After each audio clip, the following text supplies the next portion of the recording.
Jeff Bezos की कामयाबी की कहानी। 1994 में की थी अमेजन की शुरुआत। आज सबसे रईस शख्स। यदि इरादे नेक हों और हौसले बुलंद, तो सफलता जरूर कदम चूमती है। इसका सबसे बड़ा उदाहरण है दुनिया के सबसे अमीर शख्स और अमेजन के मालिक जेफ बेजोस। कई कंपनियों में नौकरी करने के बाद बेजोस से एक ऑनलाइन बुक स्टोर खोला, जिसने उनकी किस्मत बदल दी। 1994 में की अमेजन की शुरुआत। वर्ष 1994 में बेजोस ने एक गैराज से अमेजन की शुरुआत की थी। तब वे पुरानी किताबों की ही बिक्री करते थे। इसके बाद जुलाई 1995 में इसकी वेबसाइट भी आ गई। अमेजन की रिपोर्ट के अनुसार इसके करीब 2 साल बाद 1997 के आखिर तक कंपनी के पास 150 से ज्यादा देशों में 15 लाख से ज्यादा ग्राहक थे। शुरुआती सालों में घाटे में रही कंपनी। मालूम हो कि कंपनी को शुरुआत के कुछ सालों में घाटा हुआ था। कंपनी शुरू करने के पहले ही साल में 16 लाख रुपये से ज्यादा का नुकसान हुआ था, लेकिन बाद में हर साल मुनाफा ही हुआ। अमेजन की एनुअल रिपोर्ट्स के मुताबिक साल 2019 की कंपनी को 19.63 लाख करोड़ रुपये का रेवेन्यू मिला और 81,000 करोड़ रुपये से ज्यादा का फायदा हुआ था। साल 2005 से हुआ मुनाफा। 1995 में कंपनी को 1.64 करोड़ रुपये का रेवेन्यू मिला था और 0.96 करोड़ रुपये का घाटा हुआ था। 2000 में कंपनी को 11,868 करोड़ रुपये का रेवेन्यू मिला था और 0.96 करोड़ रुपये का घाटा हुआ था। लेकिन साल 2005 में कंपनी को मुनाफा हुआ, जो दिन प्रतिदिन बढ़ता ही गया। बाजार पूंजीकरण के लिहाज से दुनिया की दूसरी सबसे बड़ी कंपनी अमेजन के बाजार पूंजीकरण, बाजार हैसियत की बात करें तो ये 25 साल से भी कम समय में 10 खरब डॉलर तक पहुंचा है। इस मामले में अमेजन एप्पल के बाद दुनिया की दूसरी सबसे बड़ी कंपनी है। सितंबर 1997 में कंपनी का बाजार पूंजीकरण 3,600 करोड़ रुपये था, जो अक्टूबर 2009 में 2.40 लाख करोड़ रुपये के स्तर पर पहुंच गया। जुलाई 2011 में ये 4.70 लाख करोड़ रुपये था। जुलाई 2017 में 32.50 लाख करोड़ रुपये। इसके बाद सितंबर 2018 तक ये लगभग दोगुना यानी 68 लाख करोड़ रुपये के स्तर पर पहुंच गया। वहीं अगस्त 2020 में इसने 125.80 लाख करोड़ रुपये का आंकड़ा पार किया। पहला नाम नहीं था अमेजन। जेफ ने सबसे पहले कंपनी का नाम अमेजन नहीं सोचा था। वो आब्रा का डाबरा नाम से इतने आकर्षित थे कि कंपनी का नाम काडाब्रा रखना चाहते थे। हालांकि उनके वकील ने ऐसा करने से मना किया था। इसके बाद उनको रिलेंटलेस नाम पसंद आया, लेकिन बात नहीं बनी। फिर उन्होंने इसका नाम अमेजन रखा। ग्राहक संतुष्टि के मूल मंत्र पर काम करती है कंपनी। साल 2005 में कंपनी ने अमेजन प्राइम मेंबरशिप की शुरुआत की थी, जिससे कंपनी को नई ऊंचाइयां मिली। बेजोस हमेशा से ही ग्राहक संतुष्टि के मूल मंत्र पर काम करते आए हैं, जिसके लिए कंपनी ने कई प्रयोग भी किए हैं। 2018 के बाद से अब तक है सबसे अमीर रईस शख्स। बात अगर जेफ बेजोस की संपत्ति की करें तो 2018 के बाद से अब दुनिया के सबसे अमीर रईस शख्स हैं। हालांकि माइक्रोसॉफ्ट के सह संस्थापक बिल गेट्स सबसे ज्यादा लंबे समय तक दुनिया के सबसे अमीर शख्स रहे हैं। साल 1999 से 2007 तक यानी 8 सालों तक बिल गेट्स फोर्ब्स की लिस्ट में शीर्ष पर रहे हैं, जबकि 2008 में इस सूची में पहले स्थान पर वॉरेन बफे थे। लेकिन इसके 1 साल बाद ही गेट्स ने दोबारा यह मुकाम हासिल किया। 2010 से 2013 तक लगातार 4 साल कार्लोस स्लिम शीर्ष पर थे। वहीं 2014 में गेट्स फिर टॉप पर आ गए। इतनी रही बिल गेट्स और जेफ बेजोस की नेटवर्थ।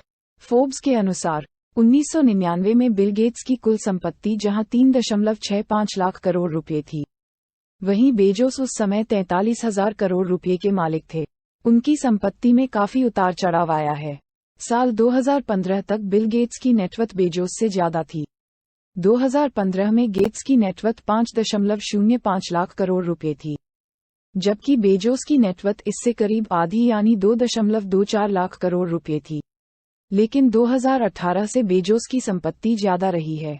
2018, 2019 और 2020 में बिल गेट्स की नेटवर्थ क्रमशः 6.12 लाख करोड़ रुपये, 6.79 लाख करोड़ रुपये और 8.58 लाख करोड़ रुपये थी। वहीं इस दौरान बेजोस की नेटवर्थ क्रमशः 7.61 लाख करोड़ रुपये, 9.17 लाख करोड़ रुपये और 15.17 लाख करोड़ रुपये थी। 2019 में करीब 60 लाख रुपए थी सैलरी। बेजोस के पास अमेजन के 7.50 करोड़ से ज्यादा शेयर्स हैं। यानी उनके पास अमेजन में 15.1% शेयर्स हैं। 2019 में उन्हें $81,840, करीब 60 लाख रुपए, सैलरी के तौर पर मिले थे। इसके अलावा उन्हें $16 लाख यानी करीब 11.50 करोड़ रुपए कंपनसेशन भी मिला था। जेफ बेजोस ने 1994 में अपने सिएटल गैराज से ई-कॉमर्स दिग्गज अमेजन की स्थापना की। बेजोस ने 2021 में कार्यकारी अध्यक्ष बनने के लिए सीईओ का पद छोड़ दिया। उनके पास कंपनी की 10% से थोड़ी कम हिस्सेदारी है। उन्होंने और उनकी पत्नी मैकेंजी ने शादी के 25 साल बाद 2019 में तलाक ले लिया और उन्होंने अपनी तत्कालीन 16% अमेजन हिस्सेदारी का 1/4 हिस्सा मैकेंजी को हस्तांतरित कर दिया। बेजोस ने 2022 में गैर लाभकारी संस्थाओं को $400 मिलियन से अधिक मूल्य के स्टॉक दान किए। हालांकि यह स्पष्ट नहीं है कि किन संगठनों को वे शेयर प्राप्त हुए। वह द वॉशिंगटन पोस्ट और रॉकेट विकसित करने वाली एरोस्पेस कंपनी ब्लू ओरिजिन के मालिक हैं। उन्होंने जुलाई 2021 में एक संक्षिप्त उड़ान भरी। बेजोस ने नवंबर 2022 में CNN के साथ एक साक्षात्कार में कहा था कि वह अपने जीवनकाल में अपनी संपत्ति का अधिकांश हिस्सा बिना किसी विशेष विवरण का खुलासा किए दान देने की योजना बना रहे हैं। कोरोना काल में बेजोस की संपत्ति में उछाल। सलाहकार फर्म कंपैरिजन की रिपोर्ट के अनुसार कोरोना संकट में लॉकडाउन के चलते एक तरफ जहां ज्यादातर अमीरों को नुकसान हुआ है, वहीं अमेजन का कारोबार तेजी से बढ़ा है। इसकी वजह से बेजोस की संपत्ति में भी उछाल आया है। 2026 तक दुनिया के पहले खरबपति बन सकते हैं जेफ बेजोस। 6 साल बाद यानी साल 2026 तक बेजोस की संपत्ति बढ़कर $1 ट्रिलियन यानी 1000 अरब डॉलर हो जाएगी। कंपैरिजन की यह रिपोर्ट फोर्ब्स टॉप 25 और न्यूयॉर्क स्टॉक एक्सचेंज में लिस्टेड मोस्ट वैल्यूड कंपनीज के आधार पर तैयार की गई है। सलाहकार फर्म ने शेयर बाजार में इन कंपनियों और व्यक्तियों की पिछले 5 साल की औसत वृद्धि को ध्यान में रखते हुए ये रिपोर्ट तैयार की है। 2027 में दुनिया को मिलेगा दूसरा खरबपति। रिपोर्ट के अनुसार विश्व को दूसरा खरबपति साल 2027 में शू जियाइन के रूप में मिलेगा। चीन के दिग्गज उद्योगपति और अलीबाबा के संस्थापक जैक मा साल 2030 में 65 साल की उम्र में खरबपति बन सकते हैं। 2033 में मुकेश अंबानी हासिल करेंगे खरबपति का दर्जा। एशिया के सबसे अमीर शख्स और रिलायंस इंडस्ट्रीज लिमिटेड के संस्थापक मुकेश अंबानी की बात करें तो वे साल 2033 में खरबपति का दर्जा हासिल करेंगे। उस समय उनकी उम्र 75 साल होगी।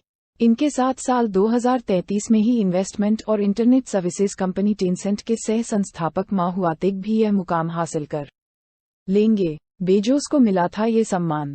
साल 1999 में टाइम मैगजीन ने जेफ बेजोस को पर्सन ऑफ द ईयर और the king of cyber commerce की उपाधि दी गई थी।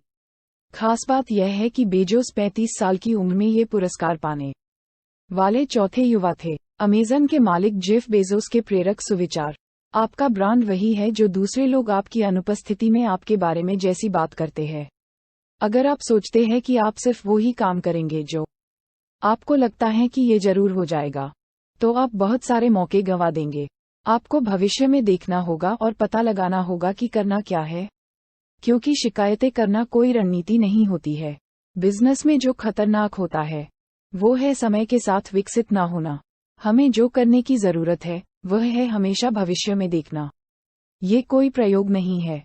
अगर आपको पता हो कि ये काम कर जाएगा, किसी कंपनी को ज्यादा चमकदार होने का आदी नहीं होना चाहिए, क्योंकि चमकदार चीजें ज्यादा दिन नहीं टिकती है। अगर आप हर साल अपनी कोशिशें दोगुनी कर दे, तो आपकी सफलताएं भी दोगुनी हो जाएगी। यदि आप कुछ भी नया करने जा रहे हैं, तो आपको लोगों द्वारा गलत समझा जाने के लिए तैयार रहना चाहिए।